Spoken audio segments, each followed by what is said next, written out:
అని మీకు ఆయన ఒక ఎక్స్ మినిస్టర్ అని మీకు గుర్తులేనట్టుంది. అయితే ఎనీహౌ అసలు ఇది మొత్తం ఎక్కడ మొదలైంది? ఇది మొత్తం వెంకటేశ్వర స్వామి వారిని మీరు ఇవాళ ఒక వైసీపీకి సంబంధించినటువంటి రాజకీయ నాయకుడిగా చూస్తూ ఆయన మీద పోస్టర్లు వేసి దుష్ప్రచారం చేస్తూ ఆయనకి దుస్థితి కల్పించారు. ఈ పాపాన్ని అంబటి రాంబాబు గారు ప్రశ్నిస్తూ ప్రజల్లోకి తీసుకెళ్తుంటే దాన్ని డైవర్ట్ చేసేదానికి ఇవాళ ఆయన్ని రెచ్చగొట్టి ఆయన మీద దాడులు చేసి ఆయన ఇంటికి సంబంధించినటువంటి మహిళలమైన మా మీద దాడి చేసి ఆయన్ని అరెస్ట్ చేసి 36 అక్రమ కేసులు ఇవాళ ఆయన మీద బనాయించి పీటీ వారెంట్లు వేస్తూ ఆయన్ని ఇబ్బంది పెట్టే ప్రయత్నం చేస్తున్నప్పటికీ నా ఆత్మస్థైర్యం నేను కోల్పోలేదు, న్యాయం మీద నాకు నమ్మకం ఉంది అని చెప్పి పార్టీని ఉత్సాహపరిచే, పార్టీ శ్రేణులను అభిమానులను ఉత్సాహపరిచేటువంటి ప్రయత్నంలో భాగంగానే ఆ సైగలు చేశారు తప్పితే ఎదుటి వారి ఇంటి మీద దాడులు చేయమని సైగలు చేయలేదని కూడా ఇవాళ నేను గుర్తు చేస్తున్నాను. అసలు ఎందుకు తగ్గాలని కూడా నేను ప్రశ్నిస్తున్నాను.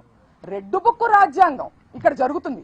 ఒక ప్రజాస్వామ్యంలో నియంత పాలన జరుగుతుంది. ఇక్కడ డాక్టర్ అంబేద్కర్ గారు రాసినటువంటి రాజ్యాంగానికి విరుద్ధంగా మీరు రెడ్ బుక్ రాజ్యాంగం నడిపిస్తుంటే మిమ్మల్ని క్వశ్చన్ చేయకూడదా?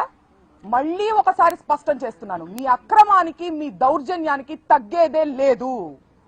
అలాగే నాకు ఒక అనుమానం ఉందండి అనిత గారు, మీరు అసలు అన్నది అంబటి రాంబాబు గారినా లేకపోతే పరోక్షంగా లోకేష్ గారిని ఏమన్నా అన్నారా?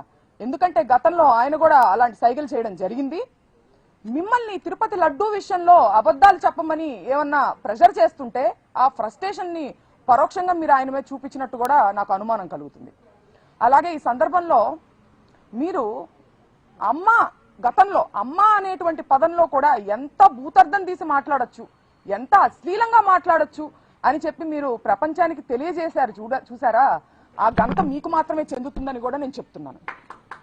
అట్లాగే ఇవాళ మీరు తలదించుకునేటువంటి విషయం నేను ఒకటి చెప్తానండి. హోంమంత్రిగా మీ పోలీసులు ఎవరైతే ఉన్నారో మా వైసీపీ కార్యకర్తల మీద దాడి చేస్తుంటే వాళ్ళు ప్రొటెక్ట్ చేయకపోగా మిమ్మల్ని ప్రొటెక్ట్ చేయడానికి మాకు ఆర్డర్స్ లేవు అని చెబుతూ దొడ్డిదారి నుంచి పారిపోండని అంబటి రాంబాబు గారికి వాళ్ళు సలహా ఇచ్చారండి.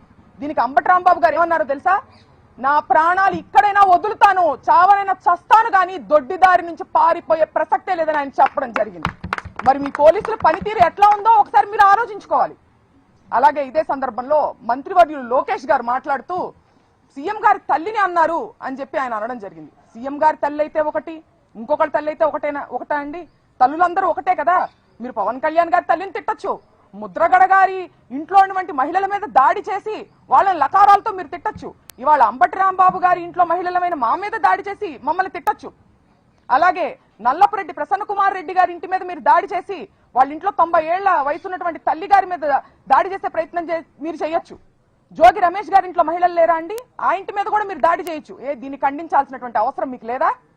అలాగే ఇదే సందర్భంలో మీరు ప్రతిపక్షంలో ఉండంగా గౌరవ ముఖ్యమంత్రి, అప్పటి గౌరవ ముఖ్యమంత్రి జగన్మోహన్ రెడ్డి గారి మీద మీరు లండన్ కి వెళ్లారు అనే ప్రస్తావనతో మీరు ఎట్లాంటి అశ్లీల వ్యాఖ్యలు చేశారో మీరు ఒకసారి గుర్తు చేసుకుని ఆత్మవిమర్శ చేసుకోవాల్సిన అవసరం ఉందని కూడా ఈ సందర్భంగా నేను లోకేష్ గారికి తెలియజేస్తున్నాను. అలాగే ప్రశ్నించడానికే ఉద్భవించింది జనసేన పార్టీ అని చెప్పారు పవన్ కళ్యాణ్ గారు. మరి ఈ ప్రశ్నలన్నీ ఎందుకు ఆయన అడగట్లేదు అనే ఒక పెద్ద ప్రశ్న మా అందరికీ ఉందండి. దయచేసి మీరు వీటన్నిటిని ఖండిస్తూ వాళ్ళని ప్రశ్నించాలని కూడా నేను కోరుకుంటున్నాను. ఎవిడెన్స్ ఏమన్నా లేడీ దగ్గర మాకు ఇస్తే మేము చర్యలు తీసుకుంటామని సభలో హోంమంత్రి చెప్తున్నారు. అంటే ఆమె తెలియదు అంటారా రాంబాబు గారికి? అంటే ఎంత దురదృష్టం అంటే అండి, ఇవాళ ఆవిడ మహిళ, ఒక హోమ్ మినిస్టర్, ఒక రాష్ట్రానికి సంబంధించిన హోమ్ మినిస్టర్ అనేది ఆవిడ మర్చిపోయారు. కేవలం ఒక టీడీపీకి సంబంధించినటువంటి కార్యకర్తగానే ఆవిడ స్పందిస్తున్నారు. ఇరుపక్షాల ఉన్నటువంటి తప్పుల్ని ఖండించాలి వివక్ష లేకుండా అనేది ఆవిడ బాధ్యత కాదా? ఇటు పక్కన వాళ్ళ గ్రంథాలయం చైర్మన్ వందన గారు చేసినటువంటి వ్యాఖ్యలు ఆవిడకి చేరలేదా? అవి రెచ్చగొట్టేటివి కాదా? గల్లా మాధవి గారు తరువాత రోజు దాడి జరిగి అరెస్టు జరిగిన తరువాత రోజు కూడా ప్రత్యక్ష ప్రసారంలో కూర్చుని ఆవిడ మమ్మల్ని బెదిరిస్తూ రెచ్చగొట్టేటువంటి వ్యాఖ్యలు ఖండించాల్సినటువంటి బాధ్యత హోమ్ మినిస్టర్ గా ఆవిడకి లేదా అని సందర్భంగా నేను ప్రశ్నిస్తున్నాను. ఫిర్యాదు ఇచ్చారు దాదాపు 25 మంది మీద. ఎంతమంది మీద అరెస్ట్ చేసి ఉంటారు, ఎంతమంది మీద కేసు ఎఫ్ఐఆర్ రిజిస్టర్ చేసి ఉంటారు?